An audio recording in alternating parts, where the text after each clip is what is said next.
A lot of folks are doing 1 minute for peace at 6 p.m. Want to do it? All right. Think peace for a whole minute.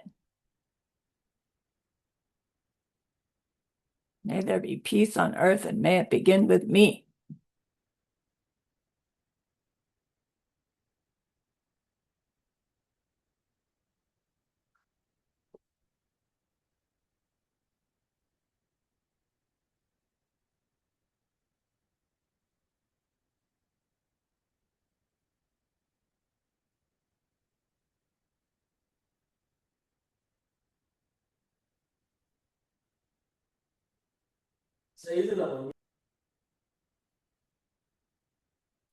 All right. So for the recording, welcome back. We are ACI Course 11, Class 3. It is January 18th, 2026. Let's gather our minds here as we usually do. Please bring your attention to your breath until you hear from me again.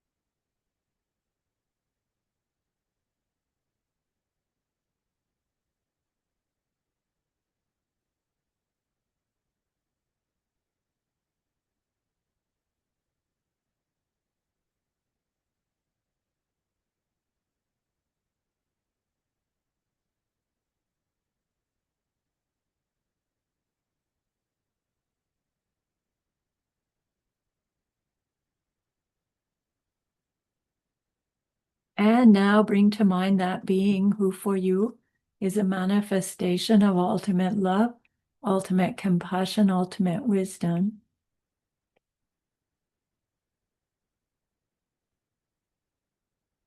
And see them there with you. They are gazing at you with their unconditional love for you, smiling at you with their holy great compassion, their wisdom radiating from them, that beautiful golden glow encompassing you in its light.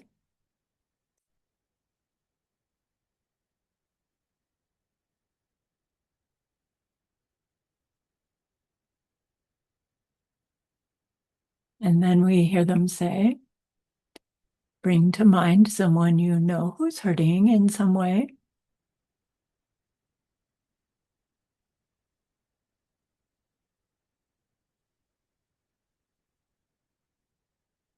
Feel how much you would like to be able to help them.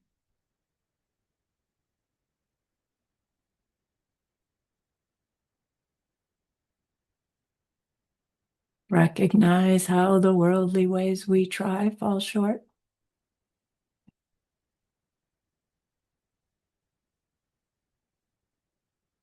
How wonderful it will be when we can also help in some deep and ultimate way, a way through which they will go on to stop their distress forever.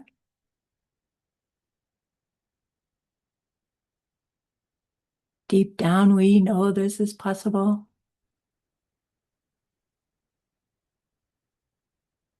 Learning about karma and emptiness, we glimpse how it's possible.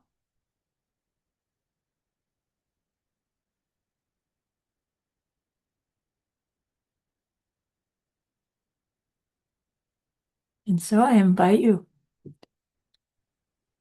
to grow your wish into a longing.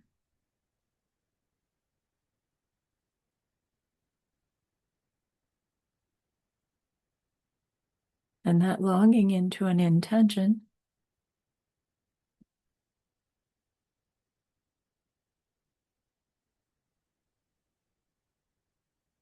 And with that intention, turn your mind back to your precious holy being. We know that they know what we need to know, what we need to learn yet, what we need to do yet.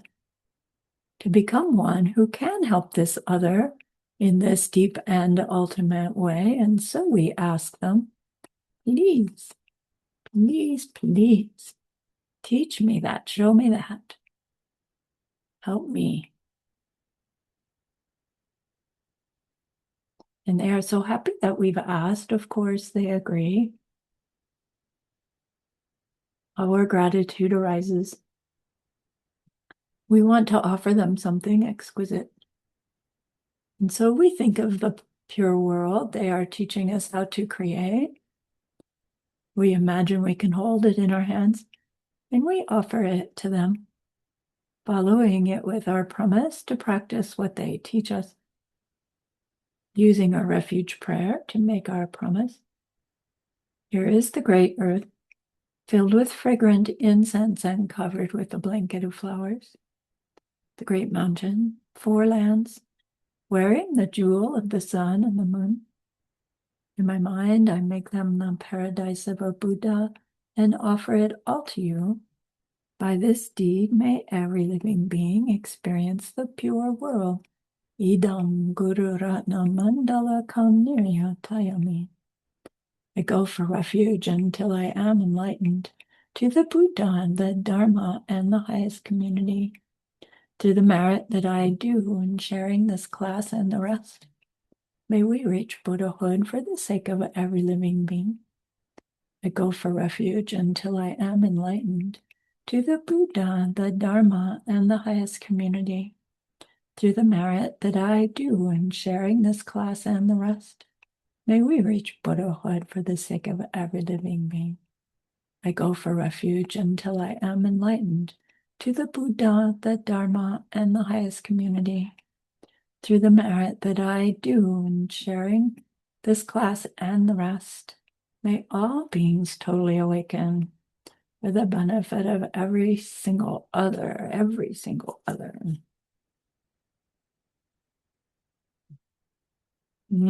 Okay.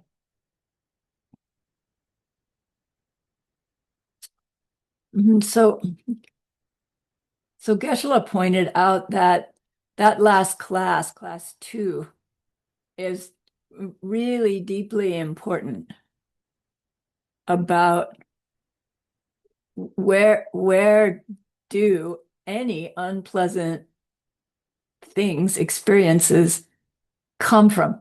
Where do we believe they come from? Like deep, deep down, where do we believe things come from? Good things, bad things, everything, anything. He just went all the way down to where does anything come from? And can our belief really explain our experience? So when we understand that any experience has to have a cause, if we're having experiences we don't like and we can find out the cause, we can stop making the cause, we'll stop having the experience. It's logic, it's physics, it's right, it's just the way things work. But if things happen for no reason, or by accident, or by way of somebody else deciding they're going to do something to me, some cause that I can't have an impact on, then I'm just stuck. And there's no point in doing all of this, any of this. If the causes that are causing the results are not somehow under my power to change. So it's not just that we want to come to understand everything I experience has a cause. We already know that. We want to figure out how to figure out what the cause is and then what to do about it. So Master Shantideva is trying to help us break through these deep-seated beliefs that are on top of the deepest belief, which is the belief in the things having their own identities, which technically even includes that jerk yelling boss is something unpleasant. Like, we're not going to go there, whether being yelled at is really pleasant or not pleasant. That's for some other course, some other class. But to to meet up with a belief that does not give us the power to change the cause, we can see whether or not that belief actually serves us, or even whether it actually explains our experience. So that's what we were trying to do in last week's class, is give ourselves the tools to really look and see, who am I blaming for those unpleasant things? So your quiz says, describe the example that Master Shantideva uses to refute the idea that we are justified being angry at a person who harms us, who appears to be doing so in an intentional way. Yeah, they intended to hurt me and they did it. It is so their fault. So I can too justify being angry with them.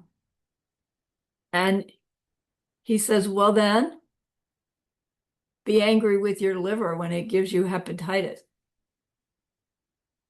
The other person didn't sit there thinking, how can I upset Sarani today? But now, wait, yes, they did. I believe they did. But Master Shantideva still said, even if they were doing that, they were under the power of some terrible mental affliction, especially the mental affliction that thinks that they can get something better, they can get a good result out of getting upset with me, out of causing me to get upset, or not caring whether I get upset from what they are planning to do. So Master Shantideva says, yeah, it looks like they intended to hurt me, but they were operating under a mental affliction. Blame the mental affliction, or be consistent and get mad at your liver when it makes you sick. It seems like a silly argument, but it's important to dig into it to see, how is it that we are doing these things, right? Master Shantideva is talking to us as humans who make these mistakes. That's why he's talking to us about them. Hey, he's been there, done that, I would guess. So if whoever's upsetting us is acting the way they are under the power of their mental affliction, there's no more reason to get angry at them than there is to get angry at your wind, fly, bile, or phlegm when you get sick. And it's like, okay, I guess, okay, because I don't get mad at wind, bile, or phlegm.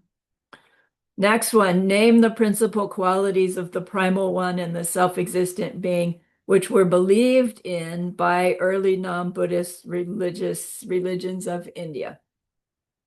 So the primal one creates all things as an expression of themselves. And Dak, the self-existent one, experiences all objects on their own accord without relying on any other influences. Like, there's nothing wrong with those two explanations, really. But if you ask, well, what are the qualities of those beings? They are uncreated and so unchanging, and yet they cause things to happen. They cause effects and they are affected. And that just is impossible for something to be uncreated itself and then being able to affect something else in such a way that it changes the something else but doesn't change itself. Because it gets changed by changing something else, doesn't it? Even if you say, well, they never actually touch, but if you see a tree with 10,000 leaves, and the next time you look at that tree, one leaf has dropped, the tree is different, but that means I'm different too, because I'm perceiving a different tree. So same with duck, same with soul. If they can experience anything that changes, they must themselves be changing. And if they are changing, they are results of causes. And how can they be uncreated if they are results of causes? It's like one or the other. Pick one or the other. So your quiz went on to say what causes a thing to ever change?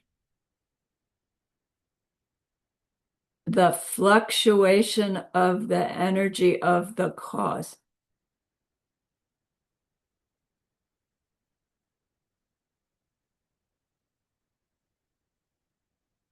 Because as the cause changes, its result changes. As the result happens from the cause changes. And then as the cause changes, the result changes.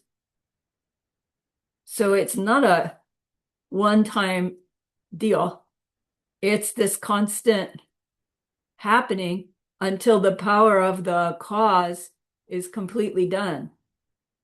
And then the whole thing fizzles. You can't say, well, the result wears out first and then the cause wears out. Or you couldn't say the cause wears out and then the result wears out. It's like they're happening and then they're not. When the power of the cause has run out. And it doesn't happen until the power of the cause has run in. Do you say that? Run out, run in? I don't ever hear that. But start. So then we learned that the words changing thing, caused thing, produced thing, functioning thing are all synonyms, meaning all words for the same thing. That doesn't sound quite right. To be one is to be the others. So then, could or can an uncreated, unchanging being ever produce something or someone else? No. Because by definition, it would change in doing so. So then, explain the role of perception in the true cause of objects and people that make us angry. Remember that one from your homework?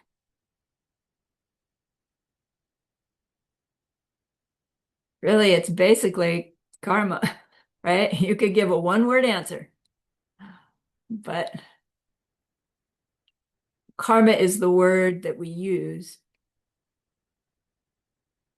to mean the imprint made in our mind by what that mind experiences, subject, thinking, doing, saying to object.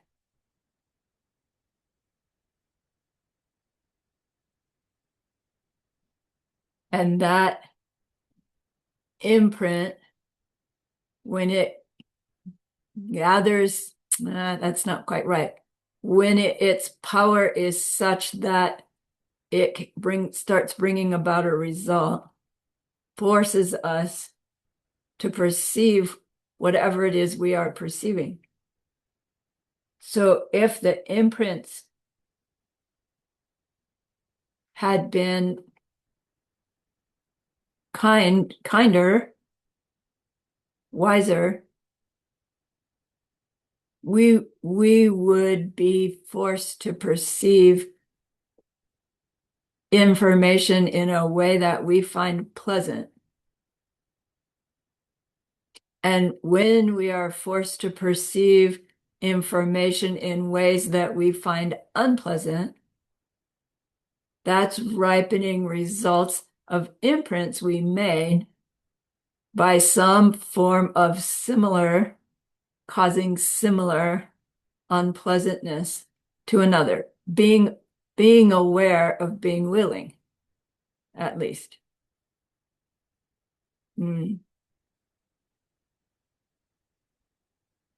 Yes, Dinara. Sorry, Lama. I wanted to clarify a question, the one before about the what causes a thing to ever change. Can you give an example of this? Because I'm not quite understanding when as you explained it, everything changes because the causes fluctuate. So the result fluctuates because the cause fluctuates, right? Right. Uh, And the to, cause fluctuates because the result is happening. mm, So, let's use the example of a actual little seed, a tomato seed. mm-hmm, And suppose we could watch the little seed swelling and then starting to open up. And then, right, the little shoot starts to come out of it, and the little shoot wiggles and it goes up and it finally penetrates the ground. mm-hmm, So the karmic seed that's happening here is that there's a there's an imprint that's first the imprint of the little seed, and then the imprint of the little seed swelling, and then the imprint shifts, and that's all pushed by, could we say, the original karmic imprint? And then as that imprint ripens into that result,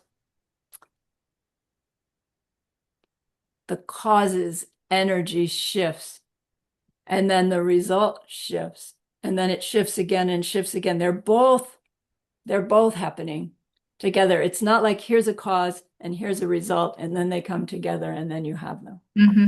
right? The shape shift is happening. So But in this example, we are talking about the lower school or we are talking about the higher school? no, I think both schools would say what pushes change is the changing cause, Mm, right? Like our seed imprints are never the same 2 moments in a row. mm-hmm, It's not like the seed goes in and it sits there unaffected until, oh, now it's ready to come across and make its result. It's being influenced by the next 65 in and the next 65 out is influencing all of them. And so mm-hmm, they're all changing constantly, constantly, constantly. Exactly what pushes this one over the manifestation window and that one not, I know intellectually, but I don't, right? I don't get it experientially. mm-hmm, But it's this the the cause changes by the result happening, and the result happening, of course, changes because the cause is changing and the two are happening together as a coin versus something with two sides. mm. Yeah, I need to think about it. Yeah, it's not clear to me if it's one seed that's changing, Mm-hmm, or if it's these series of seeds. My preference is that it's these series of seeds, and that mm-hmm, by this one going off to make that result, it influences the one that hasn't gone off yet. And it either drags it along or it uses it up, mm-hmm, depending. But no result. will become a result and stay the same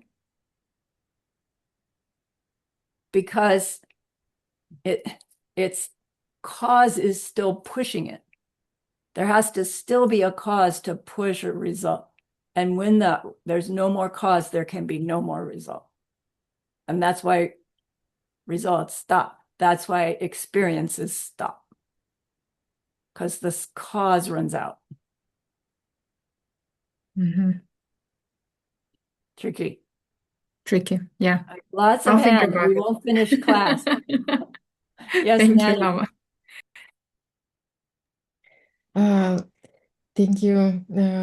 I just when what I explained to myself, and I wanted to see if this is correct, is that because my seeds are creating the entire experience of seeing the tree and the causes that are causing the tree to grow, and me experiencing this, and that's why the whole you said that the whole experience that is changing its effect, then I am changing because I am the whole thing, and Right, that's why if it's something is created, then then the whole energy is changing.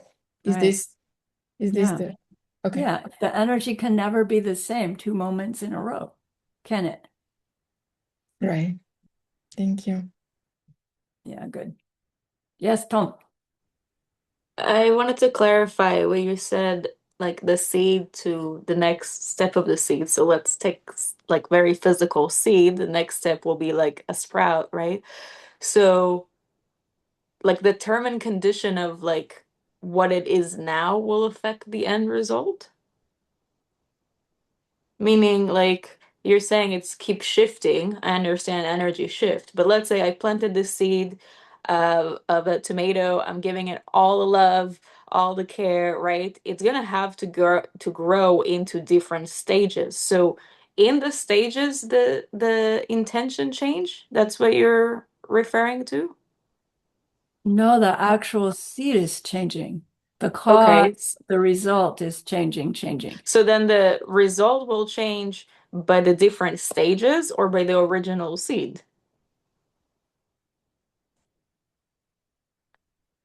I don't know. Because, like, yeah, does that make sense, my question? Like, I planted a tomato You're, seed, I put yeah, it's love. not ever going to turn into a banana plant. No, but let's say I put love into it and positive thoughts and all this kind of stuff. But now you're Those are saying, different. Those are different causes, different results. okay, so let's choose one cause, love, Yeah. or See one with the thing, seed love. wrapping into a tomato. It goes through stages, and those Yes. stages are pushed by causes. The original seed set it all in motion, but then the original seed is not the original seed in the next instant.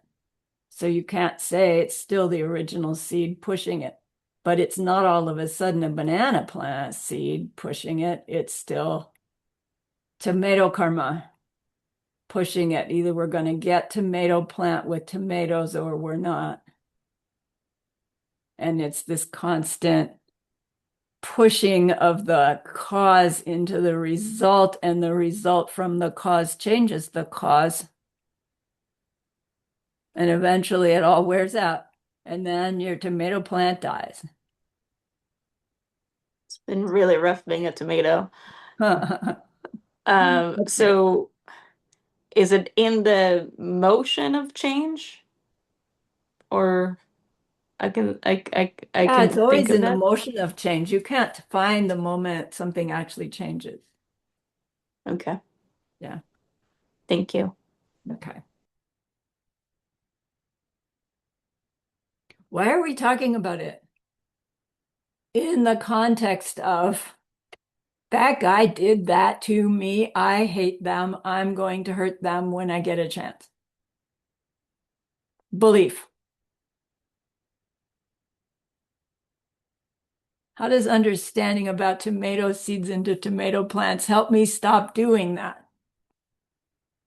It's not so direct. Mm.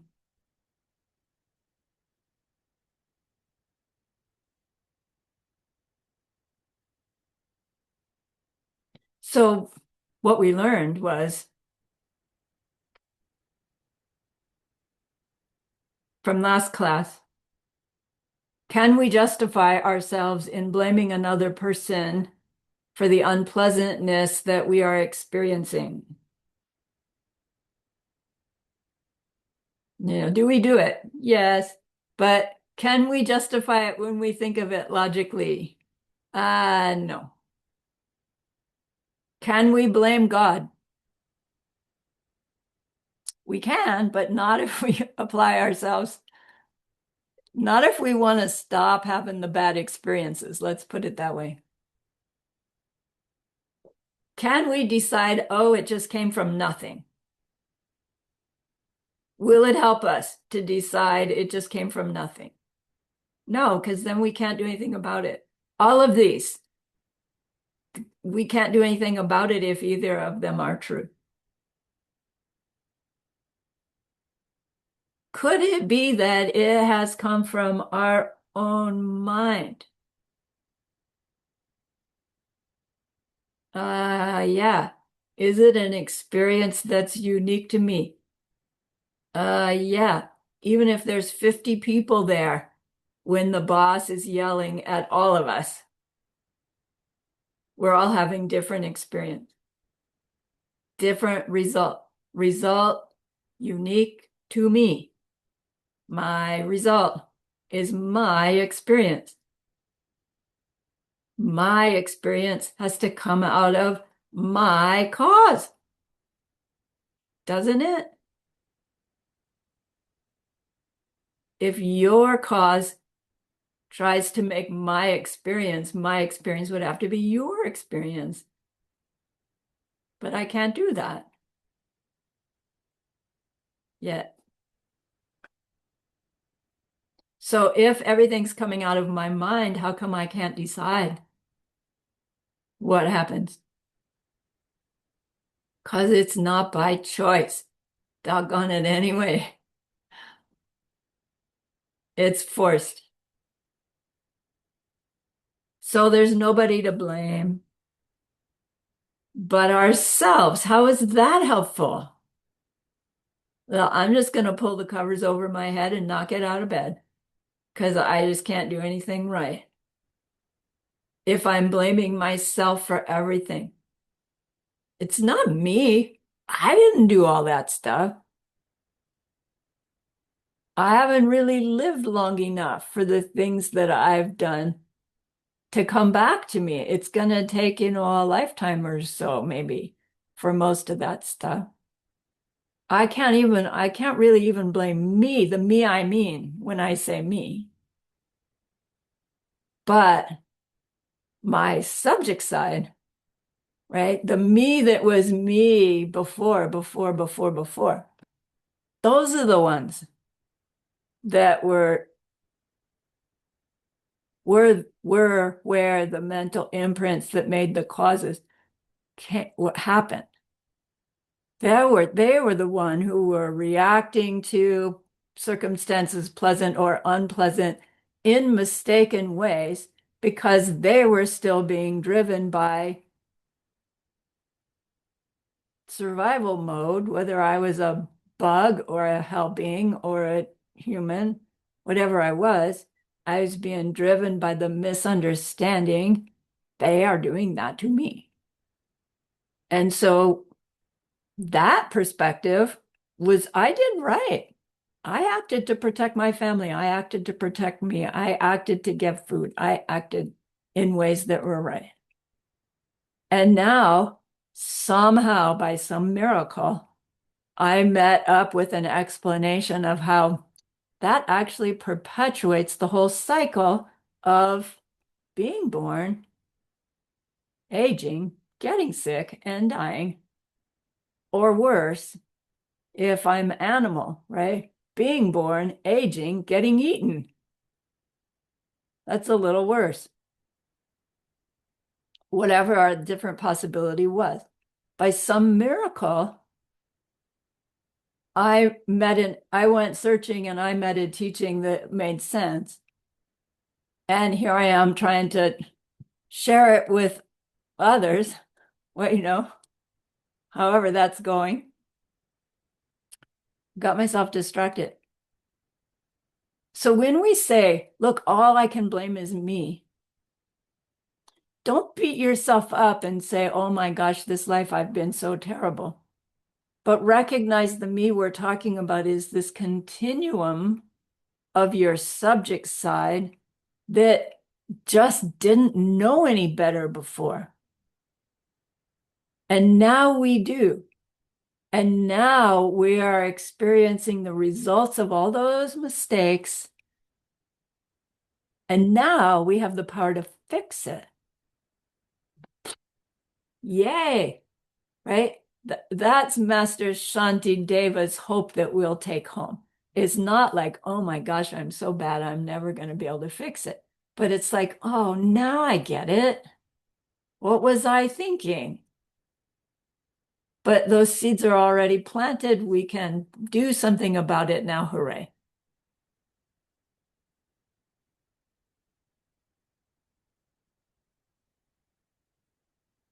All right, then. I need to screen share. Let's see how I can do this.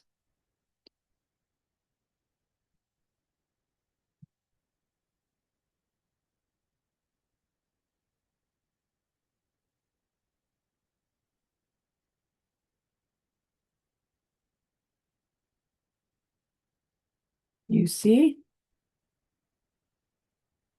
And how come you guys have all gotten little again? Make you big. There we go. I'm so proud of myself. Can't stand it.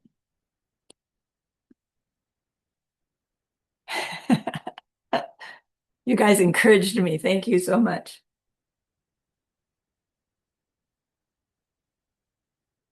So we're still in Master Shanti Deva's explanation for looking at all the ways that we still insist that those unpleasant things that happen to us are caused by the object of the experience. And he addresses our mind's argument. He does a pretty good job thinking it through for us. So in English, as kids, we had that little saying, sticks and stones can break my bones, but words can never hurt me. You'd say that at your friend who was slinging insults at you in order to, show how strong you were. Even though you'd run home crying, I would, because they hurt my feelings so bad. But so Master Shantideva addresses the same thing. Like we get upset. We get so upset with people's harsh words towards us. It's like, that's human. We're not bad, stupid, wrong. There's nothing wrong with us. But he's pointing out that the fact that we get mad at the person who's doing it, rather than recognizing my hurt feelings because of what they've just done, is ripening results of how I've hurt others' feelings in the form. Me? Maybe, but for sure, past lives me when I didn't know any better, and now I do. So he says, the mind is not a thing with a body, so it could not be overcome by anyone at any point at all. It's like, wait a minute. Isn't my mind something with a body? This body. But the mind doesn't have its own body that you could cut or slice or hit or hurt, is what he's trying to say. Geshe-la gave us the Tibetan because, Tibetan needs to be saved. So I wanted to show it to you, but I already gave you the punchline. It says, Yini Luchen Mayampe Sukyang Gang Duang Shomi Nu. the yini refers to the mind. Lu Chen is has a body. My impai, it doesn't. The mind doesn't have its own body. Suk Yang Gong Duong means anyone at all, anywhere at all. Shomi Nu means couldn't overcome it. So the mind is not a thing that anybody could overcome, either with words or physically. Our mind is this ineffable, constantly changing, that which is clear and aware. Can you take a stick to it and bruise it? No. Can you yell at it and make it explode? No. Technically, says Geshe Michael, a bomb could go off and your body and home and everything around you for 1 billion miles could be blown to smithereens, and your mind would be untouched. Now, it's like, come on, if I was aware of that, my mind would be clearly upset. But the thing, the mind, has no tangibility, so it cannot be damaged, injured, pushed, shoved, hurt in any way. And it seems like a funny argument. Do we think our mind gets hurt by somebody who beats us up or insults us, or, whatever it is that our button is that gets pushed? And it's like, well, I never really thought of it. I get hurt. My me gets my feelings hurt, or my, me gets hurt. I don't blame them for hurting my mind necessarily. Mm.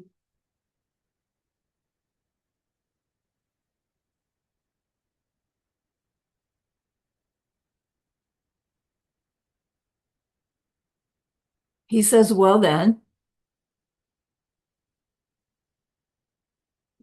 why? The second verse you can see down there at the bottom.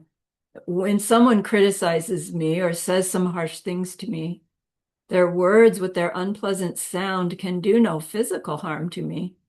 So why is it then, mind, that you feel such fury? So Master Shantideva he turns it on us a little bit. It's like, no, we're not really thinking anybody can hurt my mind. But he's saying, mind, you're thinking you've been hurt by somebody. He's talking to his own mind here. Those words that you're so upset about, mind, they can't hurt you.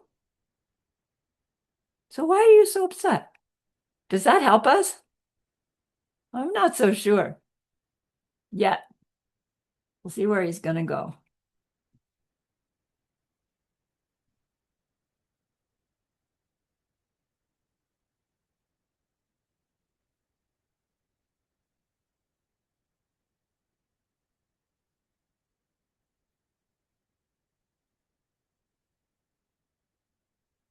Wow, that's all he went. That's all he had to say. If those words can't hurt my mind, why does my mind get so upset? We can work on that.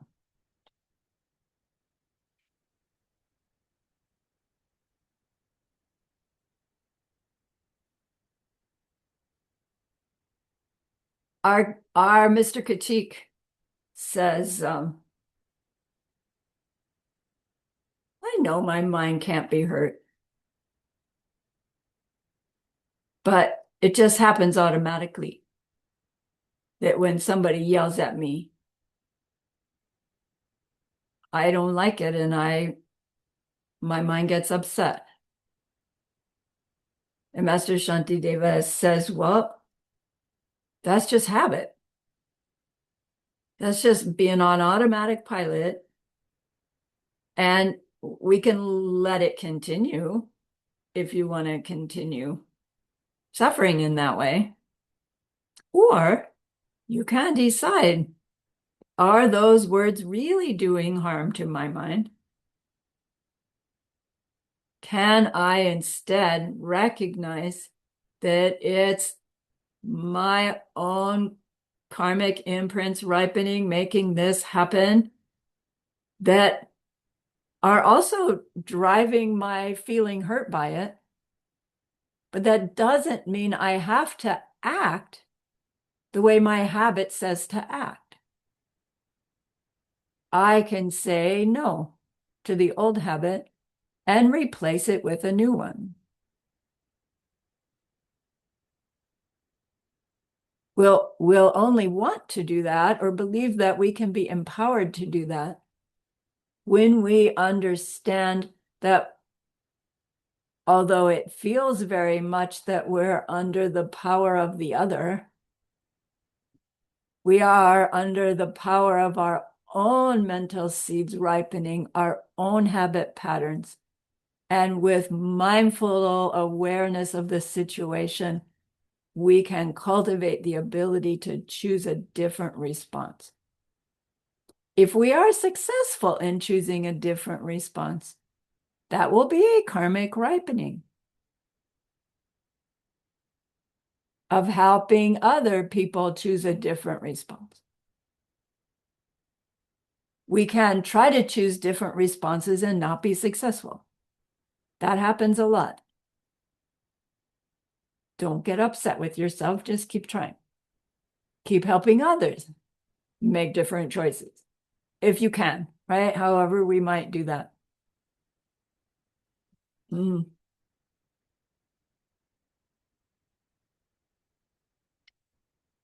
Geshe-la suggested that this habit pattern of reacting in certain ways to negative situations, it happens most commonly around the people that we are most familiar with. That when we are with people that we don't know so well, then we tend to put ourselves on a little heightened behavior control, right? Because we don't know how they're going to react, and we want to make a good impression, etc. So we're careful. Smati and I were having this conversation about somebody during Diamond Mountain days, and they had anger issues, big ones. And one day, Sumati was the brunt of it. And this fellow, he was a small but really, really powerful guy, and David's huge in comparison.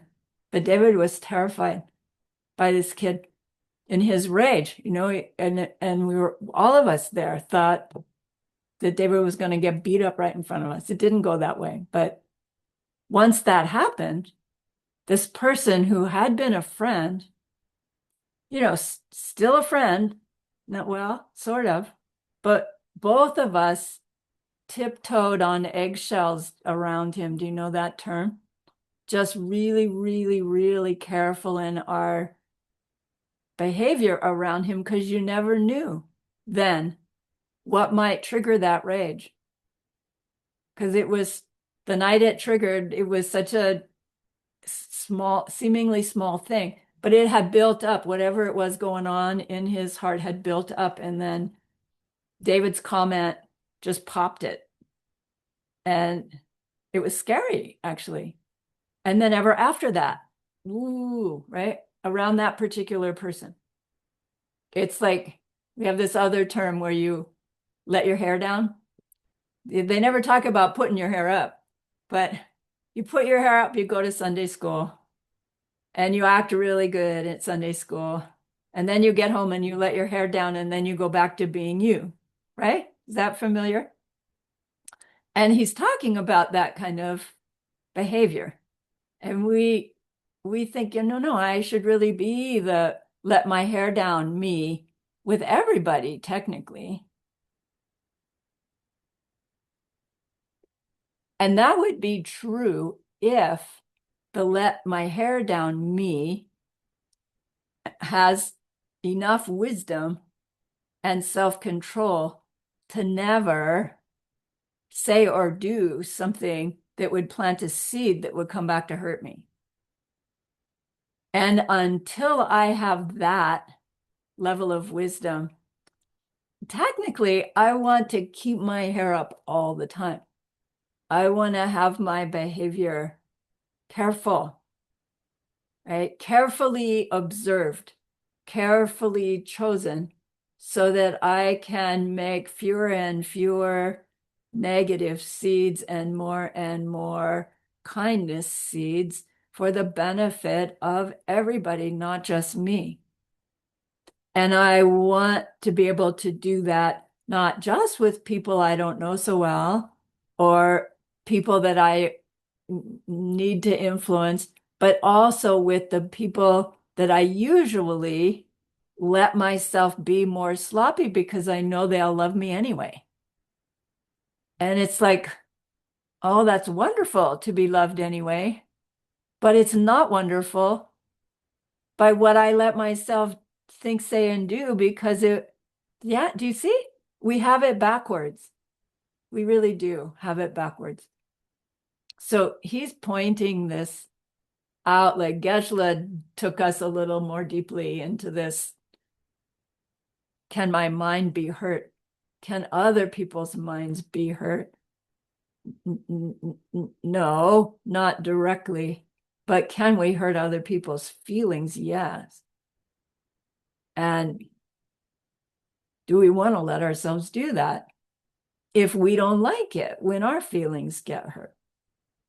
Okay.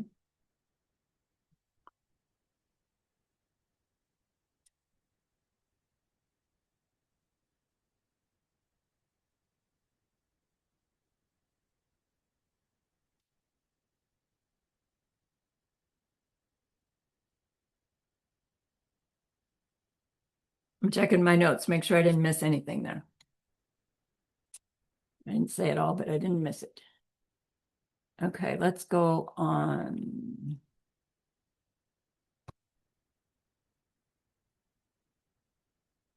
Come on, come on, come on.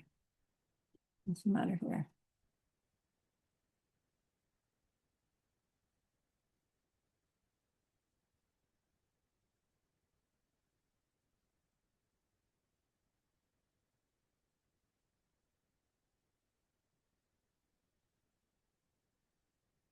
So again, remember that Geshe-la is not going in on the text. He's not going through all the verses because this seems like it's out of context from what we just talked about. And it is because it comes some verses later in the actual text. But he addresses our Kachik looking for circumstances where it seems it would be correct, it would be right to get angry and act harshly towards somebody. So our Kachik is looking for these different possibilities. And one of the possibilities is, what if somebody's trying to hurt the Dharma? What if somebody's trying to smash our temple Buddha statue? What if somebody's being harmful to my teacher?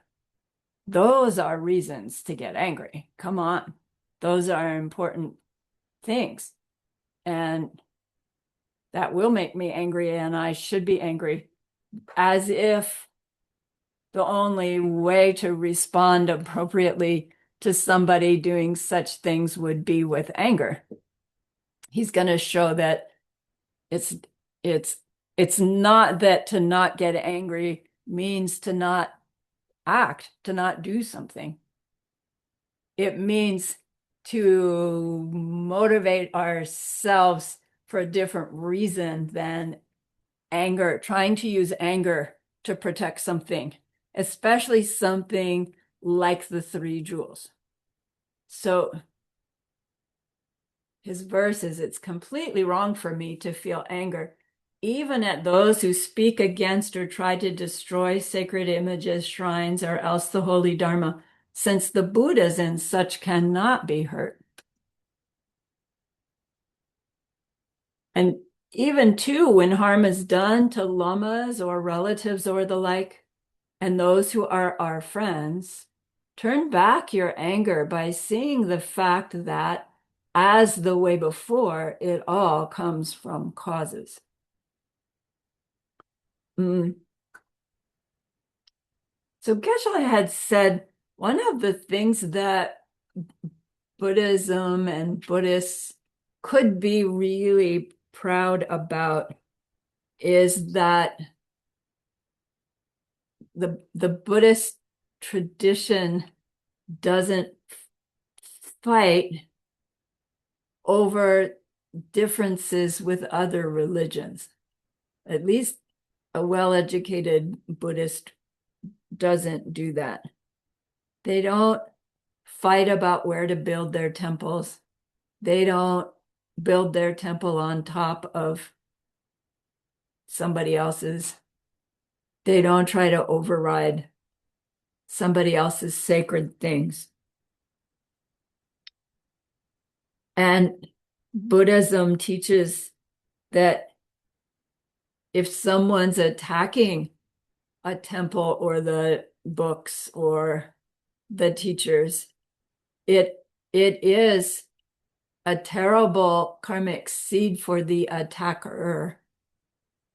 But there's nothing that that attack can do to harm the three jewels that those things represent, but are not the three jewels.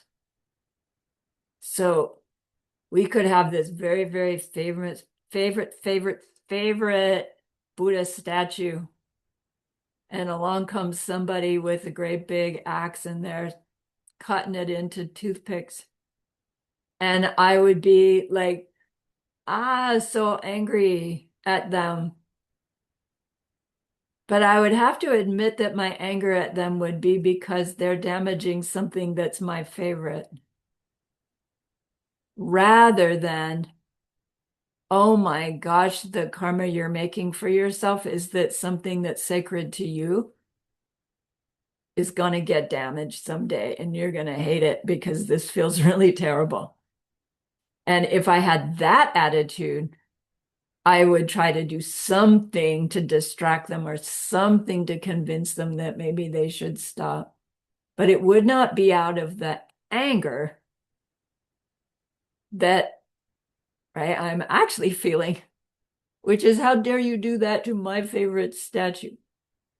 And in that too, like scenarios, it hasn't even crossed my mind that, well, this Buddha statue is not the Buddha jewel, and it's not the Dharma jewel, and it's not the Sangha jewel. It's just a thing that for me reminded me of those three jewels, the Koinchok-sum.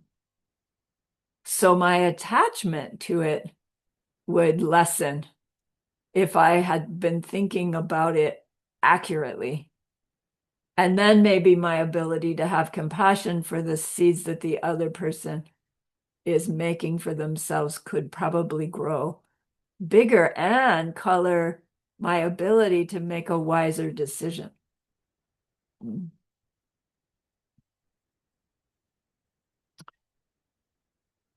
So Geshe used the opportunity to review what is the three jewels, Koinchok-sum. You see it in the vocabulary.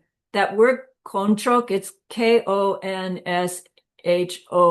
when you do the, from the squiggles to the letter. But the way it's pronounced is like there's a Y before the N. And so I put it in English, Koinchok is what it sounds like when Geshe says it. And without hearing it and seeing it, I could never read Konshok as Koinchok until I wrote down Koinchok. So hopefully that helps you. Koinchok-sum means the three jewels. We've learned that the Buddha jewel is not Shakyamuni Buddha or Maitreya Buddha. It is the Dharmakaya, the lack of self-existence of that omniscient being's mind. which is the availability of that mind to perceive itself as omniscient and perpetuate that, which tells us that that mind perceiving itself as omniscient is results of causes that that being had to have created, the causes for. And that means if somebody could do it, then I can do it, right? My own mind is empty too. So if they learned how to do it, I can learn how to do it. If there's one who did it from a human life, Shakyamuni Buddha, then he really knows how to do it. And maybe if I ask really nicely, he'd tell me what mistakes he made and what successes he had, and maybe he'd help me learn how to do it. The power of the Buddha jewel is to inspire us, teach us, guide us, because I want to say it did it, right? That mind changed its perception of itself. Buddha jewel, the emptiness of the mind. That being who is the Buddha jewel does actually have a physical body made of light in its own paradise, and its emanations that are pushed forth by the compassion with which it gained its omniscience. So there are physical emanations of that being that we may or may not be able to see depending on our own level of goodness. So there is a physical component to the Buddha jewel, but when we say Buddha jewel that can protect us, it's the emptiness of the mind of the Buddha that can protect us. Well, wait a minute. How can that protect me in any way at all? Like at least a physical emanation might serve as a rock between me and the bullet. But that's not the kind of protection we're going for to our three jewels, is it? The protection the three jewels gives us is the protection from creating the causes for more suffering, teaching us how to change our behavior so that we stop perpetuating our selfishness born of ignorance so that we can grow the goodness to be able to stop our very ignorance. And that's our protection, by how we create what we create, learning how to plant, what to plant. So then the Dharma jewel is the realizations in the mind of a being who has seen emptiness directly.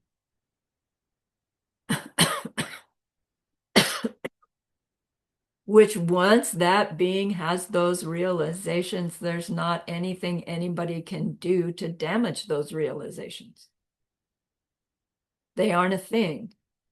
They aren't in a place, right? They are a belief that's gone. And once it's gone, it's gone. So the Dharma jewel cannot be damaged. Can the books be damaged? Can the apparent Dharma jewel be damaged? Yes. But does it damage the Dharma jewel? No. So no, it's not helpful to get angry at somebody who's destroying the books. And they can't destroy the Dharma jewel. So no need to get angry. Because even if they try, they couldn't do it. Then, what's the last one? Sangha jewel. The apparent Sangha jewel is the group of Sangha members.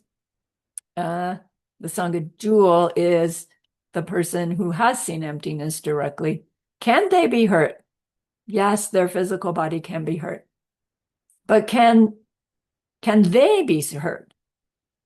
Like their physical body is, we see it as them, but how they're perceiving their own physical body, once you're Arya, it's going to be different. Your identity, right, is not limited to this me anymore, because of one of the things that you recognize that you've experienced is your own death and the fact that you go on, right? Not you, your personality, but your subject side is the word I use. So yes, someone who is Sangha Jewel, who is also then Dharma Jewel, could be physically injured, but you can't injure their jewelness, right? Their wisdom in any way. So the reason he goes through that is that our tendency could be that we would get angry if we were in a position of witnessing somebody harming our teacher or our temple, etc. And he's pointing out that if we stop and use our reasoning for where that's coming from, then we find that whoever is wielding the damage against those things, again, they're being impacted by their own mental affliction. They're not under control. They don't really know what they're doing. They don't realize what a terrible damage they're doing to themselves. Instead of getting angry, let's have compassion and interfere in some safe way to help them, instead of acting from anger, willing to hurt them before they hurt what's precious to me. That's human nature, right? This is a terrible situation. I'm going to protect my temple. I will hurt you before you can hurt it. And then we think I'm the hero. And it's like, no, thank you. Because of the wrong view going through that whole event. Okay, I realize I've yacked through our break and I need to go turn my laundry around. I will be right back.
Lama Sarani, could I make a question? Yes, please. Do you know about, because I do recognize that I have to work with anger as well, but I think that for me, my main mental affliction is anxiety and things like that. Do you know if the scriptures talk about these other mental afflictions and how they harm us? Like worry, all these, like fear, like. Yes, they do. The chapters in the Lojong, course 14, talks about them to some extent. There's a text that ACI doesn't study much, and I'm escaping me on the title of it, that is a text about all those different mental afflictions. And they're technical descriptions and then monastic explanations. And frankly, they're wonderful, but for a modern person, I couldn't relate so much. And then where is it? There's a class in the main 20 mental afflictions. What's Natty holding up? All the kinds of karma? Yeah, that's a good one. And really, probably the karma of love as well goes into all different kinds of circumstances. And then, in terms of emotional management, my own preference for working with that is the emotional tapping technique that, right, if you've learned that or have access to that, I have the karma for it to be really an effective tool that we can learn to use on ourselves, which is the beauty of it, in my opinion, that you don't have to rely on an appointment with somebody else right? You learn how to talk yourself through the tapping script in order to reset your central nervous system and its ability to experience certain experiences without having the old reaction triggered, So there are a number of different websites. I learned from EFT Universe,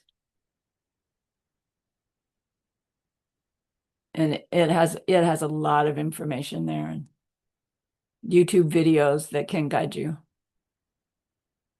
Good, thanks for asking. Thank you. Yeah.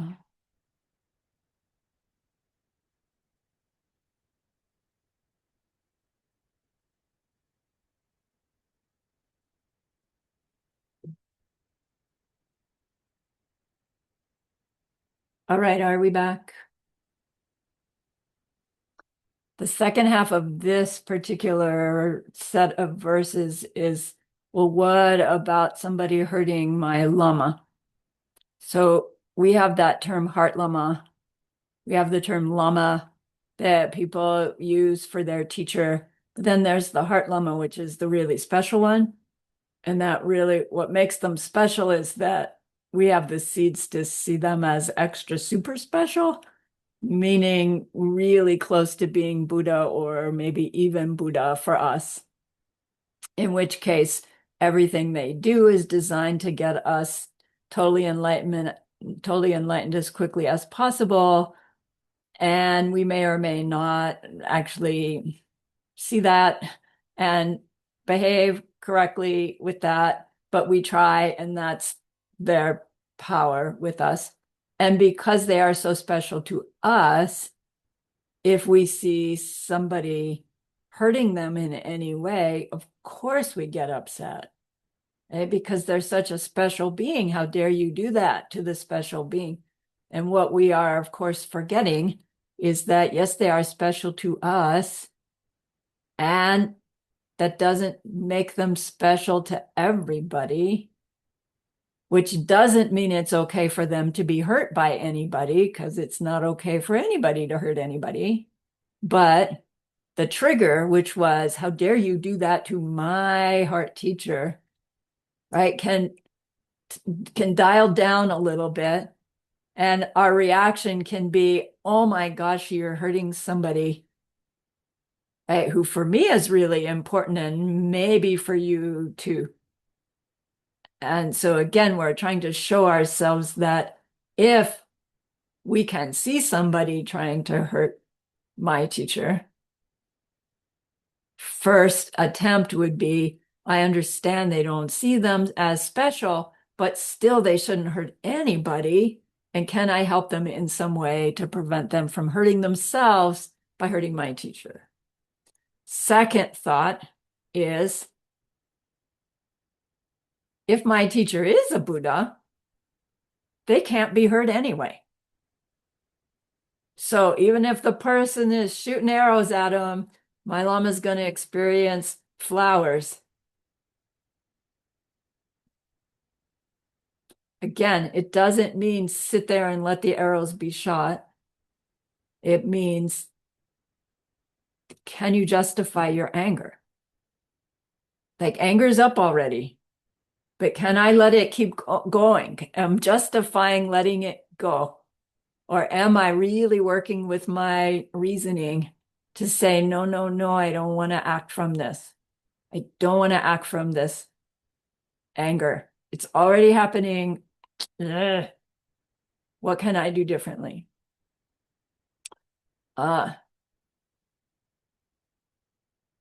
Thirdly, we don't know what the one we're calling Lama, Buddha Lama, sees themselves as. If they see themselves as Buddha, they know what to do, they know. If they don't see themselves as Buddha yet, and they see themselves as a teacher, well, they know where stuff's coming from. They know what to do. They don't want us getting angry, trying to hurt somebody to protect them. They don't need our help. Right? Buddhas don't need our help. Teachers don't need our help. Don't need our angry help.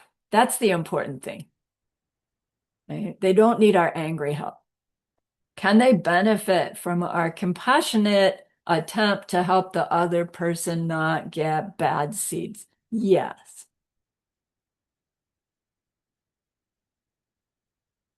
But can you feel the difference? It's not a matter of willpower. I'm not going to be angry. I'm not going to be angry. That doesn't work. It's, oh man, I'm angry right now because I'm blaming the wrong thing. I understand now.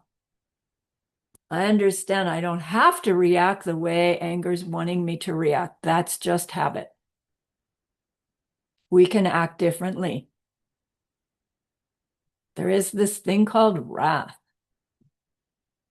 Love in harsh action.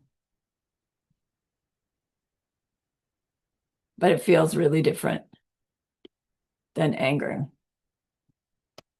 Okay, let's go down.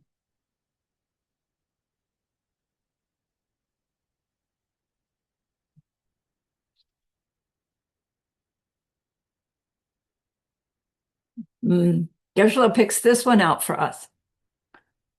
Suppose that any person derives some kind of joy from praising the qualities of another. Why, my mind, then, don't you sing the praises of this person yourself and find the very same joy? The happiness of taking this joy has been admitted by all of those who possess high qualities to provide an irreproachable source of happiness. It's also best for gathering others. I think he has more to say about this.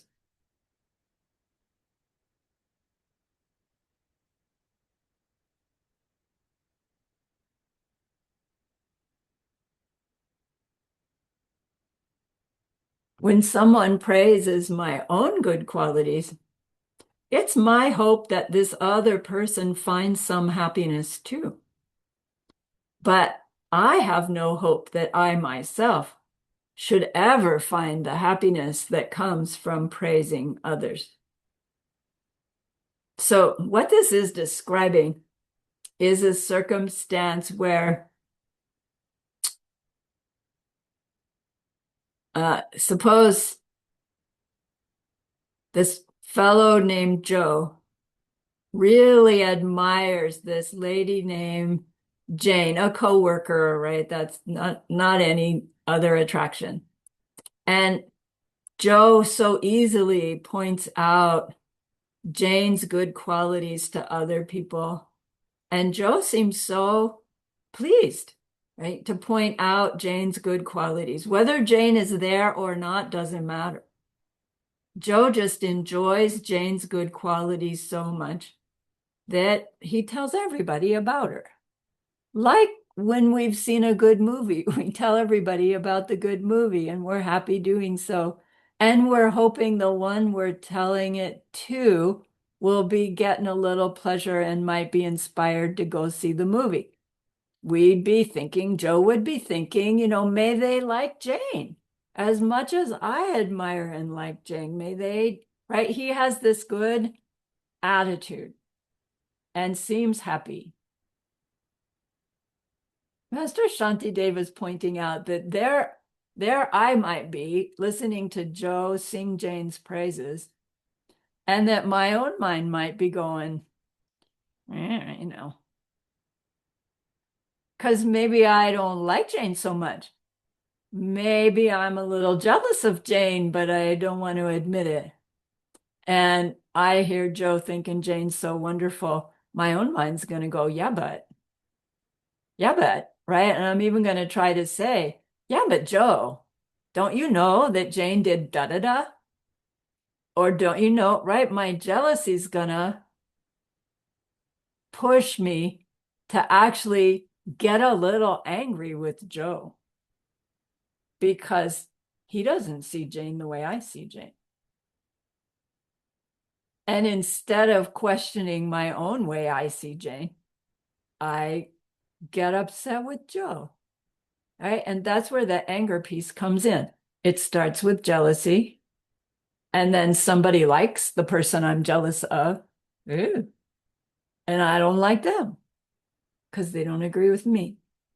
We are such complicated creatures, and we hurt ourselves in the process, don't we?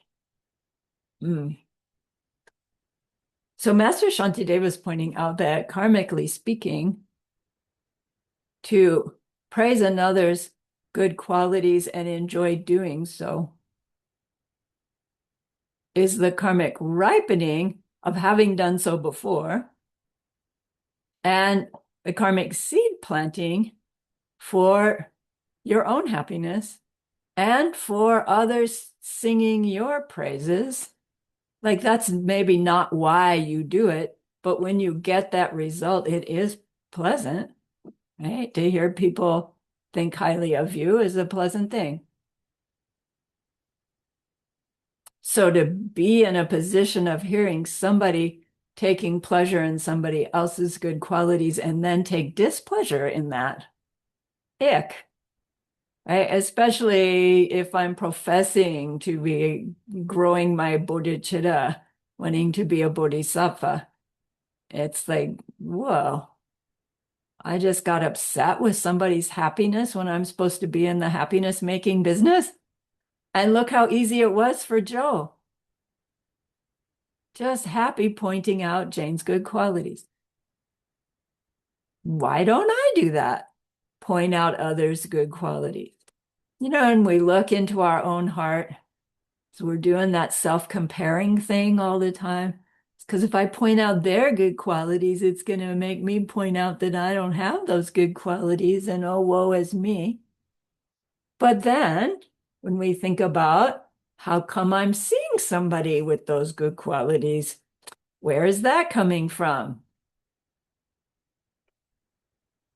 Right? To be able to see someone with good qualities means we either have them more subtly or we are soon to get them if we want them. So to sing somebody else's praises is one of those causes for happiness, points out Master Shantideva. And to be upset hearing about somebody else's good qualities is the causes for unhappiness. We do the opposite of what is happiness generating. He's pointing out.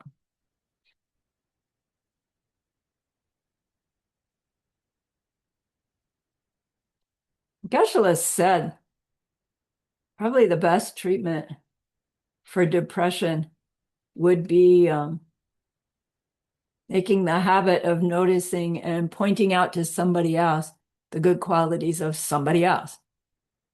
We've also heard him say gratitude practice is a good management for depression. because it might be a little bit easier to do than finding good qualities in other people when you can't see anything but black. But to be able to get a crack in that black and find a good quality in somebody and tell somebody else about it and then rejoice that you did would be a pretty quick game changer for always seeing black.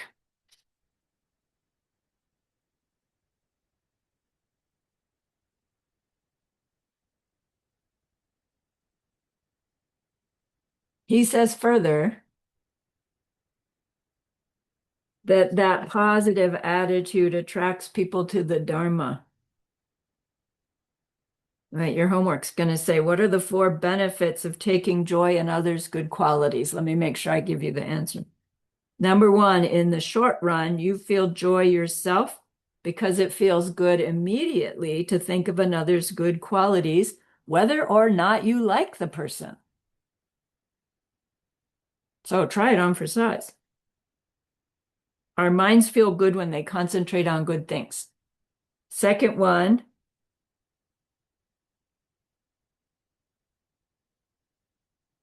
it's karmically the cause for happiness.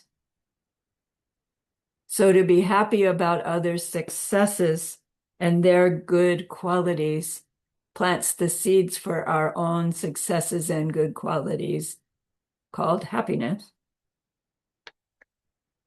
Then the third one, that positive attitude attracts people to the Dharma. How come you're so happy all the time? How come you're always pointing out somebody's good qualities? What's the matter with you? Are you not human? Let me tell you this thing that I know. Then last one, fourth one, is to not point out happiness, to not recognize happiness and be happy with others' goodnesses, is the cause for being unhappy in the future. So if we're unhappy now, there were past lives where we were unhappy with other people's successes. That's human nature. We probably had multiple lifetimes doing that. So something to include in our purification practice. All that time I was critical or judgmental, even if I was smart enough to keep my mouth shut, like that was my MO. I never said anything to anybody, but my mind was going, those colors don't match. Why did you wear your hair like that? Right? My own mind is, and it's like, yuck. No wonder it's hard. Okay. What am I doing here?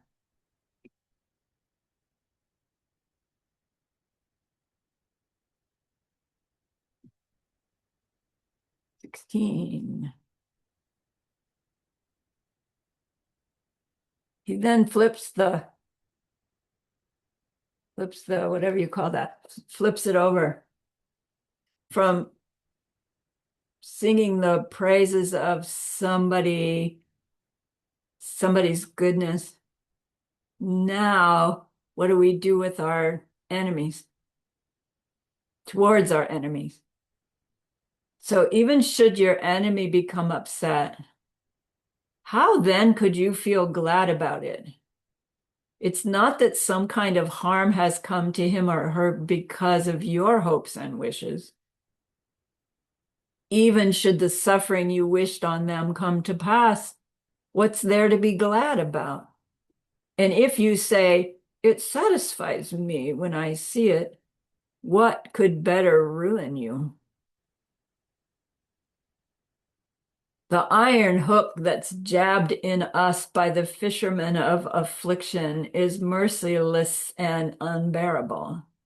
Should it catch me, it's a certainty that hell guards keep me captive in their hell realm cauldrons. Oh, yeah.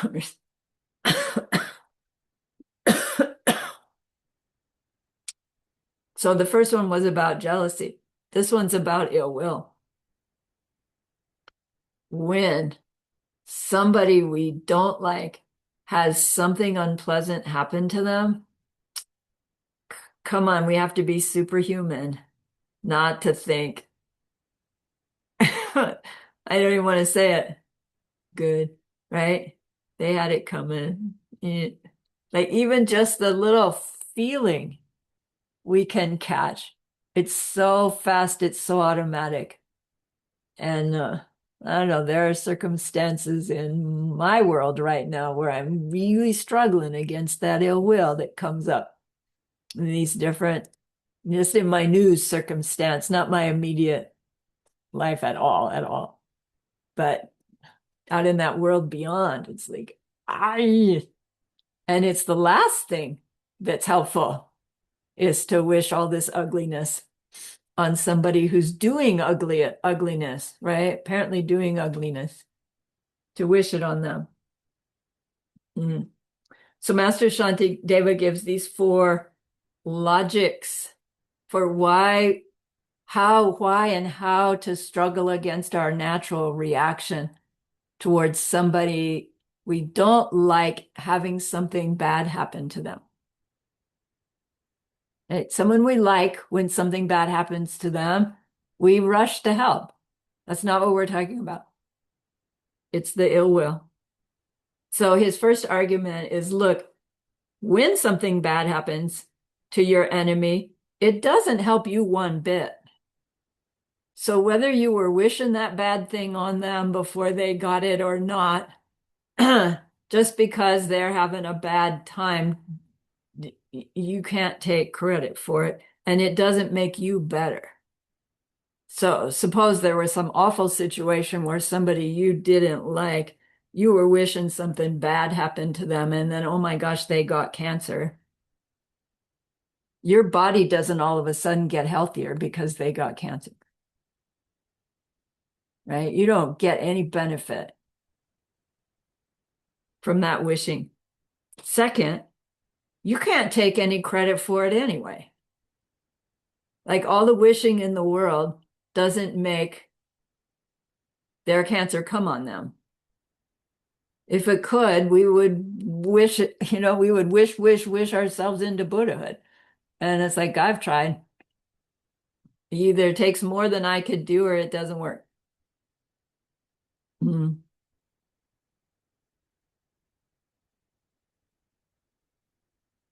Third, that for our own karma, it ruins our happiness in this life. Because the more we take joy in others' misfortune, the more misfortune we see in our world, right? The more degenerative things become, and the more unhappy we become. That could go on in the debate ground for a while. If I'm happy with others' misfortune and people get more and more misfortune, I would get happier and happier until all that misfortune that I was happy about starts ripening on me. Then when it happens to me, it's not pleasurable. Or would it be? Because I took pleasure in when it was happening to somebody else. It's like, ooh, I don't know. I'm not sure I even want the seeds for following the train of thought.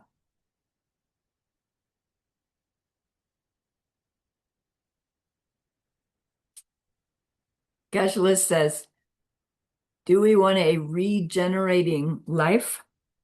Then rejoice in others' goodnesses and have compassion for those who have unpleasantnesses, whether you like them or not.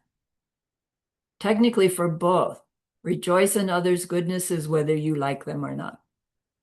Have compassion, try to help for others' misfortunes, whether you like the person or not.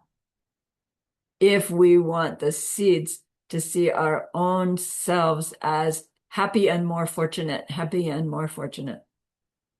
The last argument is that karmically, in the long run, rejoicing in others' problems is an effective way to plant the karmic imprints that will project cruelty, hardship, and unpleasantness in your next life, called the hell guards keeping me captive in their hell realm cauldrons. Or something similar. So don't give in to ill will, no matter what. Oh, I don't need to have that there.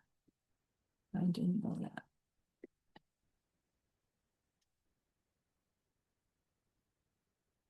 Next one.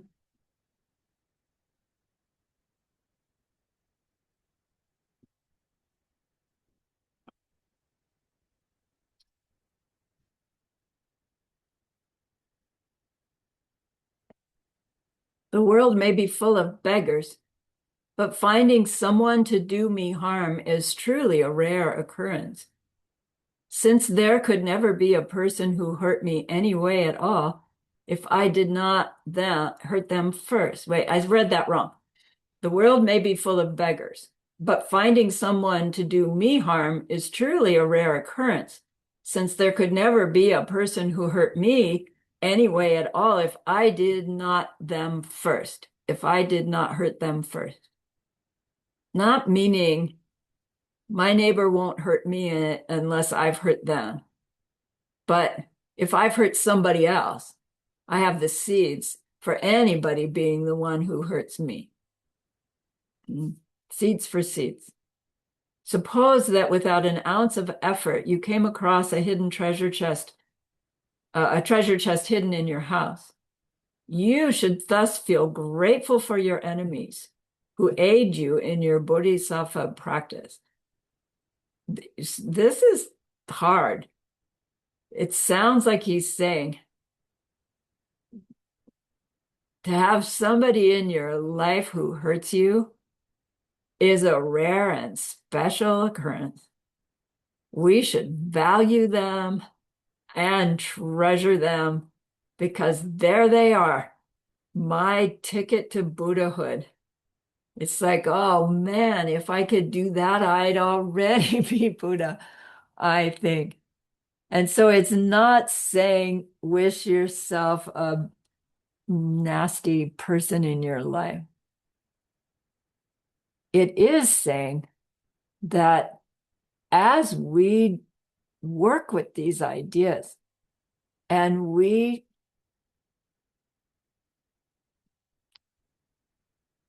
make these little progresses in not acting in the same old way when that anger arises, every time we do that, we've burnt off a series of those anger seeds and replanted something different. More anger, plant different, more anger, plant different. The anger, the volume, the experience of the anger is going to be lessening because the old habitual way of replanting it has changed, has shifted. The more and more kind the reaction to the anger gets, the bigger the change in the angry making situation that happens. And what will come sooner or later, I wish I could say in 2 weeks, but stay with it persistently. And you will come to find that the circumstances where you need to apply yourself to not act from your anger are getting fewer and fewer. And fewer and fewer.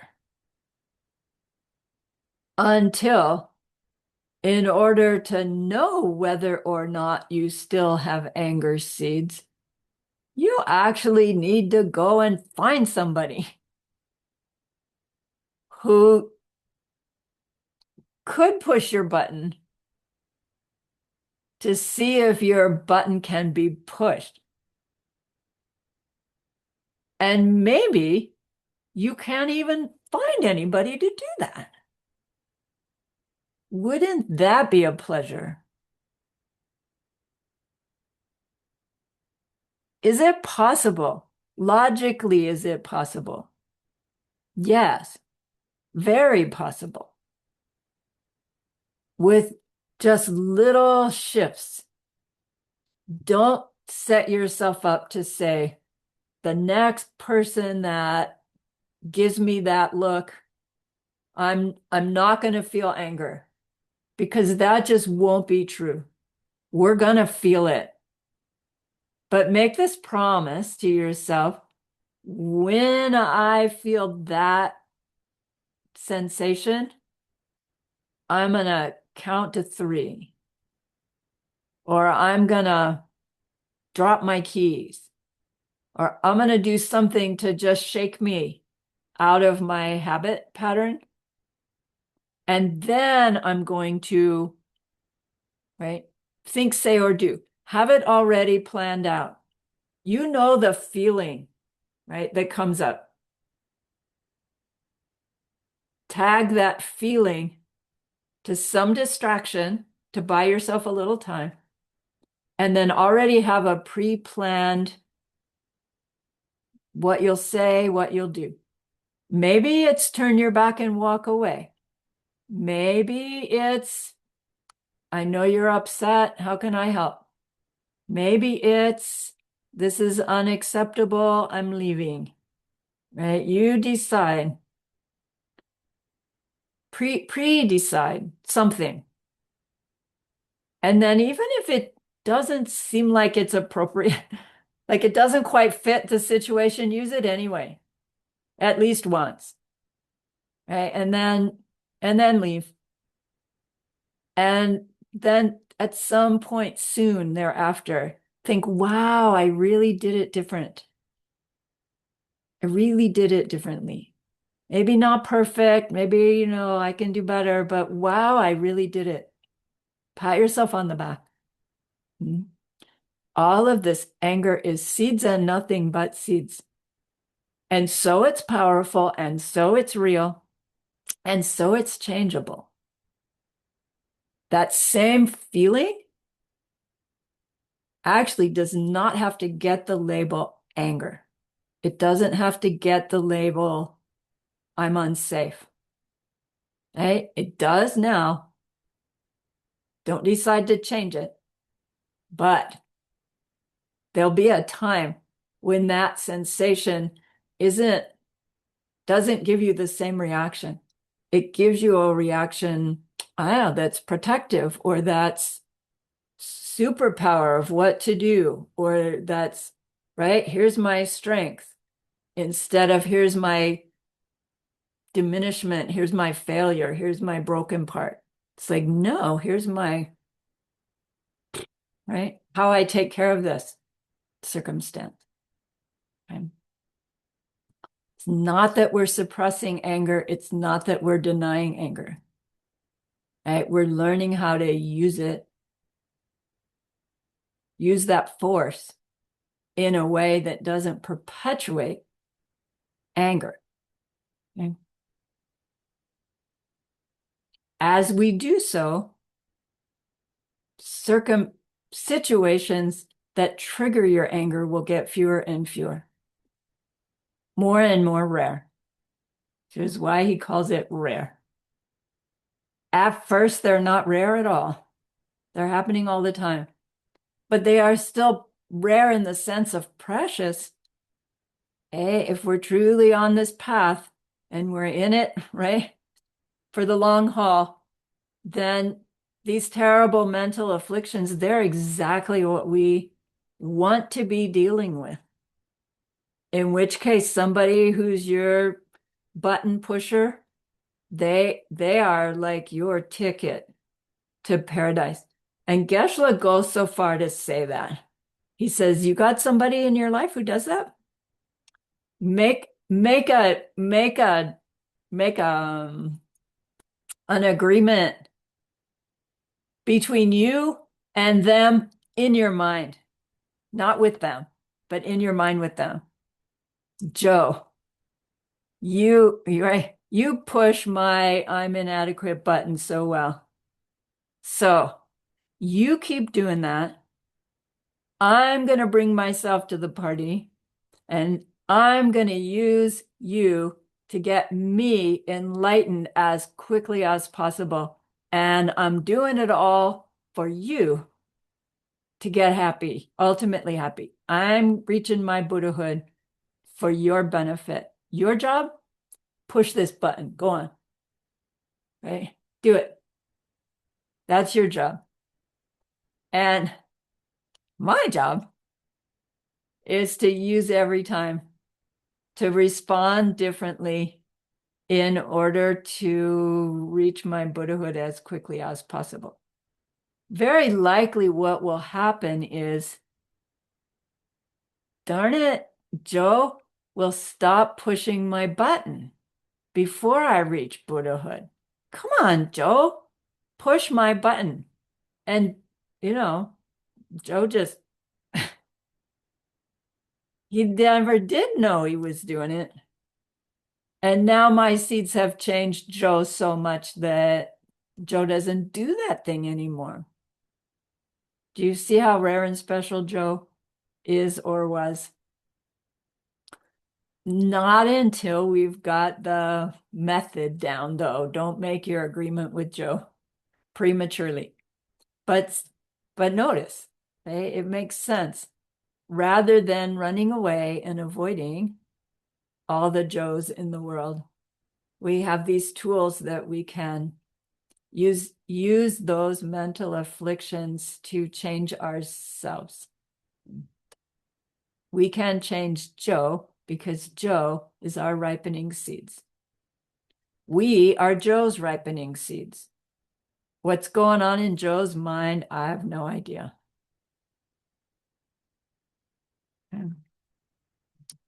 Mm.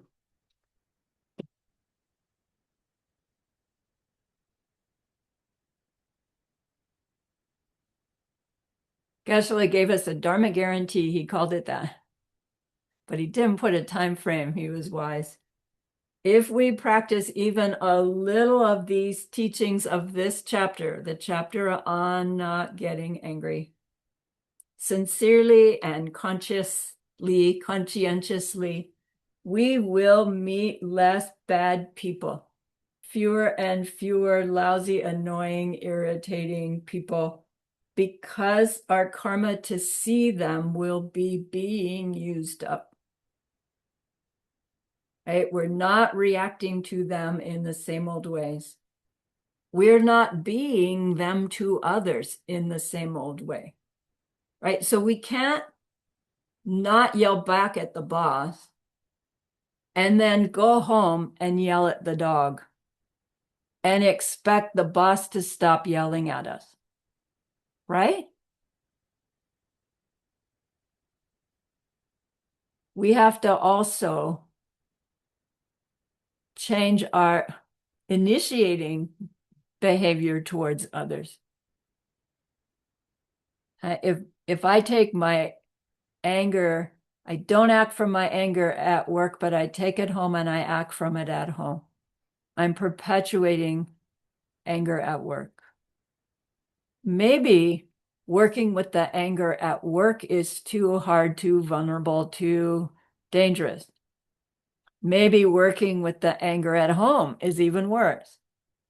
So maybe I need to go to the grocery store and work with it at the grocery store. And when the person, cuts me off, stands there in front of the soup aisle, staring at the soup, can I just get in front of you? Right? Practice our patience where we're not so bigly triggered. And watch the other circumstances where we are triggered easing up a little bit. And then step into those places as you're feeling stronger about your ability to not get mad at the old person staring at the soup, right? When you're in a hurry. we work in the place where we can feel successful before we work in the places that are harder. And by working in the place where we can be successful, we change our seeds. So the hard places are not as hard. Okay.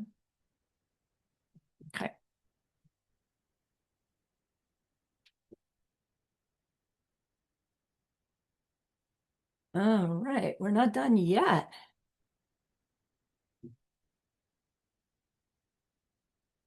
Oh, there's more about the making your agreement with Joe. I'll let you read it.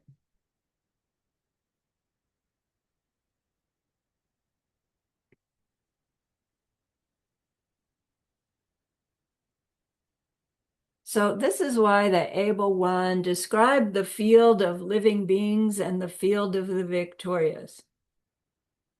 Many who succeeded in pleasing them were able in this way to reach the perfection of the ultimate. The qualities of an enlightened one are attained by means of living beings, and the victorious Buddhas alike. Why then do you act this way, refusing to honor other beings in the way that you do the victors? So we have this thing called the field. It's called the field of merit usually. And typically who is in our field of merit is our Lama, our heart Lama, our parents, the Buddhas, the Bodhisattvas, all those powerful karmic objects. And we imagine them before us, and then we do our practices of making offerings, making prostrations, doing our confession with them there before us, and it plants powerful seeds in our mind with beings who are there before us in our mind, which is still powerful. And then we do our best to interact with our powerful karmic objects who are in the flesh, parents, teachers, right? Those who have helped us. And we are training ourselves to honor them and help them and, bring them nice offerings and do our practice in a way that will please them because of the seeds that we plant in our minds by doing so, not because they need any of it, but they want us to use them to gather goodness, to grow our wisdom, to grow our bodhicitta. And then we tend to get good at treating our powerful karmic objects really well. Great respect. We learn how to behave. We do it. And then we turn around and those that we don't see as holy beings, like we see them as co-students or not any student whatsoever. And we go right back to our usual personality interaction with them. And Master Shantideva, in his patience chapter, is saying, look, even Buddha said the field of living beings is our field of merit. They are the fertile soil within. No, that's not quite. Our mind is the fertile soil. They are where's the analogy I need? They are the opportunity to plant. They are the bags of corn seed that you're wanting to put into your field. Other beings, plain old other beings. The ones we like, the ones we don't like, the ones that get in our way, the ones that help us.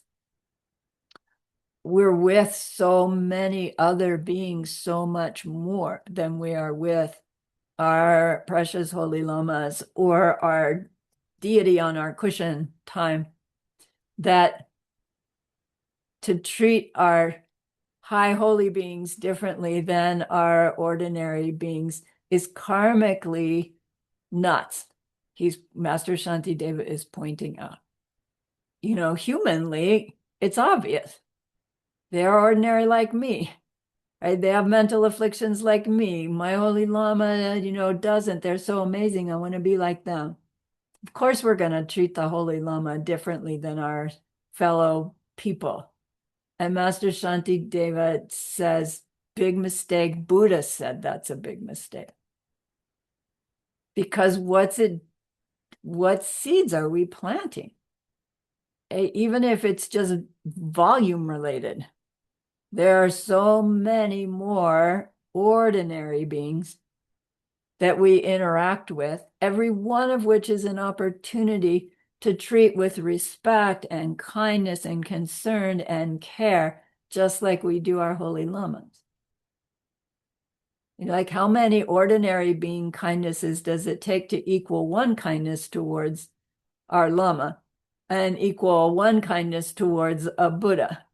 It's like, I don't know. But his point is, let's be consistent.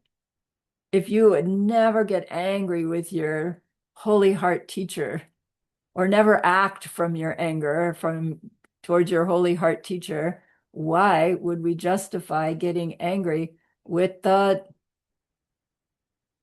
traffic drivers? And it's like, my own mind says, well, of course they're different. But karmically speaking, it's suicide to act differently. And Buddha says so. Not just Master Shantideva, but Buddha says so.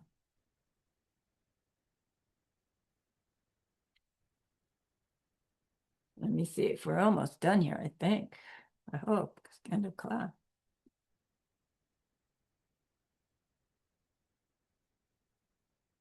Yeah, one more.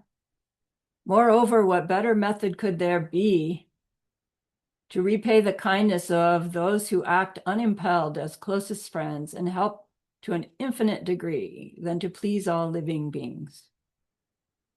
So in the previous verse about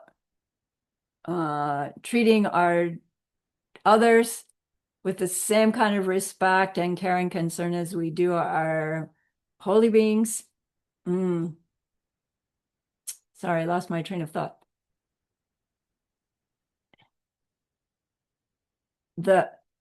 When we make offerings to our Buddhas, what they like best is for us to offer them how we've applied what they've taught us, which means I wanted to be nasty, but I said something nice instead.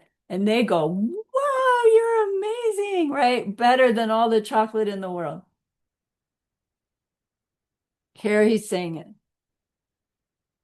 Like, there's no better offering to make. There's no better imprint for us to make than to try to be pleasing to other beings, right? Try to please all living beings. We can't please anybody. We can only try. We can try to avoid hurting their feelings. How do I know what will hurt your feelings? Because I know what will hurt mine. So I'll try really hard to avoid doing that to you. Maybe your feelings get hurt by something else that doesn't hurt my feelings, right? I'd have to learn that. Yeah. We had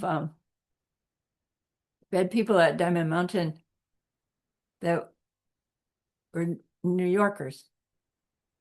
And I grew up in Southern California.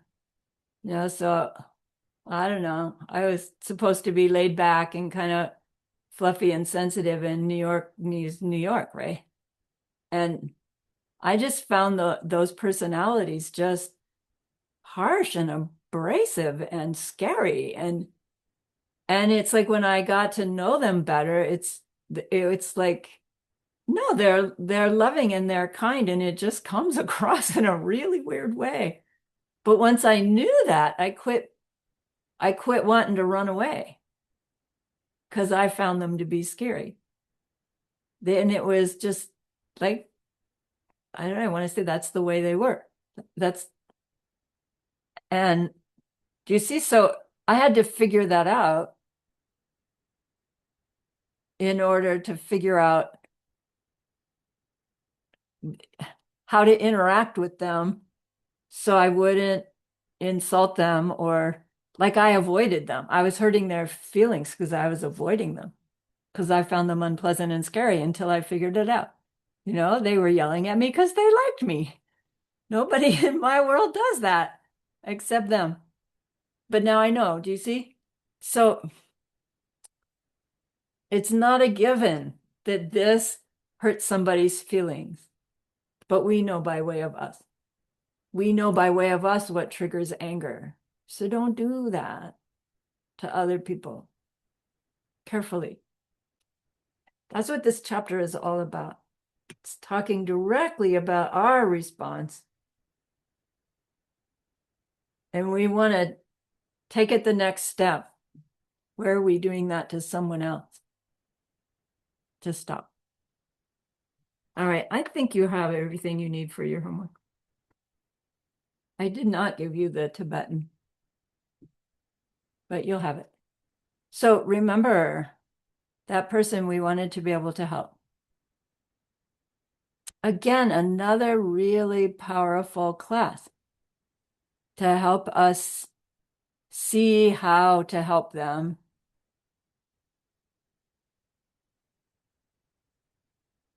And all a result of our own past efforts to learn and grow. So our own great goodness. So please be happy with yourself.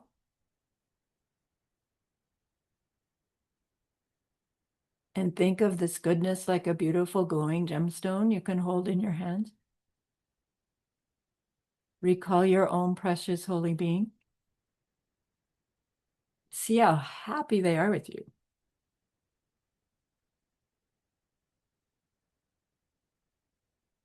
Feel your gratitude to them, your reliance upon them.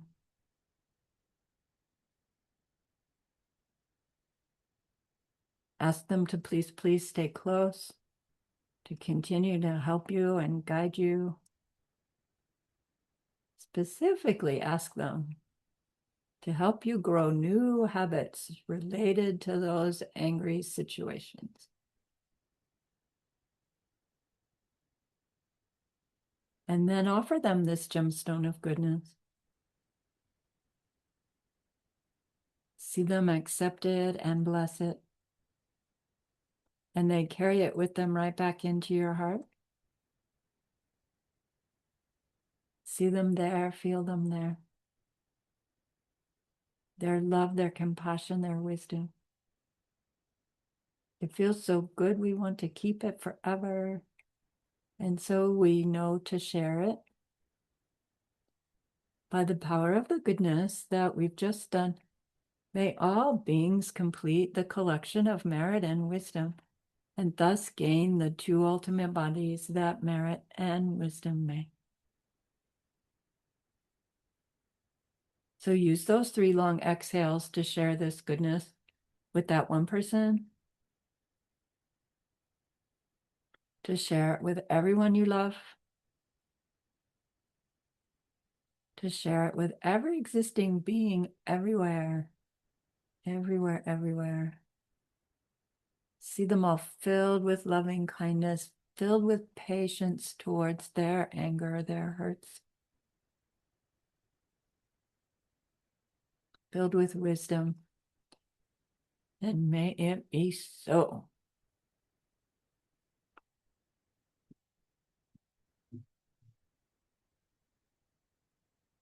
All right. Thanks so much for listening. Yes, Mike, May I ask a question? you may. Do you want me to stop the recording? No. This Okay. is related. So I think you've said this before, but I just wanted to clarify it because we're talking like directly about it right now. So, all right, like I'm sitting down and something makes me angry or something makes me jealous. Well, something makes me, but like I experience anger, I experience jealousy. there's time in between anger ripening in my experience and me replanting bad seeds with ignorance, right? Correct. So where I get tripped up a lot is that I start experiencing anger and I go, oh no, I'm having anger. That's bad. And then I go into this whole shame cycle of like, oh, I must have done something bad and now I'm experiencing the bad results of my bad actions and I'm just so bad. And meanwhile, like, now it's completely taken over. Yeah. So I'm just trying to figure out like I know there's something about like it takes a minute for the seeds to be planted once you start following the anger. Um, so like can you just talk a little bit about like the difference between feeling anger and knowing where it's coming from and choosing not to respond in ways that cause it to happen again, and the difference between that and like feeling shame for feeling anger. Yeah, I see that. Um, but let me ask first, is there a difference in the feeling between shame and regret? Can you feel those differently? Mm, I see. Yeah. So They feel my similar though. I mean, yeah, they they are. both They're don't feel yeah, really great. similar. And but what one kicks you into the negative cycle that you talked about, and the other one is a goodness. Regret is a negative sensation. It's an unpleasant sensation that's a goodness, that plants a good seed. So when we're in somewhere in this timeline of the event and the feeling, which just is this, and then next comes the discriminating anger. Anger because of this. It's not just the word anger. It's anger, hurt, anger, put down, anger, jealous, anger, right? It's discriminated. It's turned into something complete. This first, then the identity, and then comes all the other factors, all the other influences. The consciousness is happening through all of it. And then comes our reaction. But the reaction is tagged with the old pattern. When this pattern has happened before, I've acted like this. And then I've been safe. It maybe hasn't been what I wanted, but I'm still alive. So it worked. I'm safe. So the momentum of the seed is wanting to go in that same direction. But we have each one of these different places where we could head it off at the path. So that our mindfulness, right, which is going because of our Mahamudra practice, we're being able to be more aware of where we are along that path. And that what you could, right, try to feed into it is that from here to the discriminating, which is, oh, there's anger, to trigger the regret, you could call it like, oh, shoot, or bleh, or right, something that gets you off automatic pilot that goes into the spiral.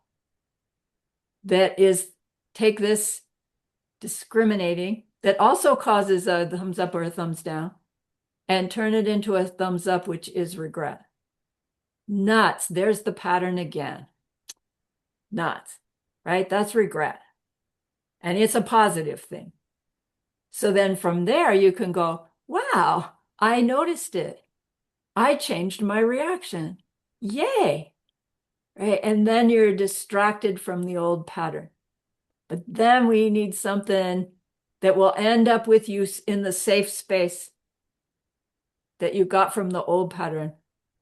And that's what needs to be pre-planned. How do you respond to this old situation in some new way? And just like brainstorm with yourself and see what you can come up with. And go from the, oh, regret, there it is again, opportunity to do this other thing. Which if it can become opportunity, then we're even a little bit eager to try it on for size. And you're out of that downward cycle for this one. And then it'll come again. So as long as I'm catching the anger, or the whatever negative emotion, as long as I'm catching the emotion and doing some sort of interaction with it where it's empty and it's coming, I know where it's coming from. Mhm. I'm identifying that it's not coming at me from this person, situation. And Mhm. I'm as long as I have that recognition, I stop planting bad seeds. Yes. Okay. Yes. All right. So Yes. as long as I'm not just like feeling the anger and then responding in a, with misunderstanding or ignorance, Right. and making more negative thoughts or doing Right. actions or saying words that are bad. Right. Anywhere along the way, you disrupt that pattern and apply your regret, you've stopped the process of the seeds that were being imprinted along the way from getting hard enough to stay. Okay. Because I think my confusion comes where it's like, because it still feels, oh my God, it still feels awful. Like Yeah, it does. it doesn't help. Like, I mean, it doesn't in the moment, Doesn't like, make it go away. no, it's like, oh, like this doesn't feel like it's helping. Like it feel, you know what I mean? And I Yeah, think I haven't like re-narrativized the pain yet. I You know? know. But there's that part of the patience, right? Unpleasantness doesn't have to be something that we avoid at all cost. It's hard. It's hard. Yeah. Thank you. Good. Great question. Thanks. I think we all benefited from that one. Anything else since we're here? Daria, this is your specialty. You have anything to add? Not that your angry specialty, I don't mean that. I mean the mental health stuff. Good. All right. Thanks, everybody. May we all benefit. Truly, we have the strength, we have the power, we have the wisdom. We have each other. We can do it.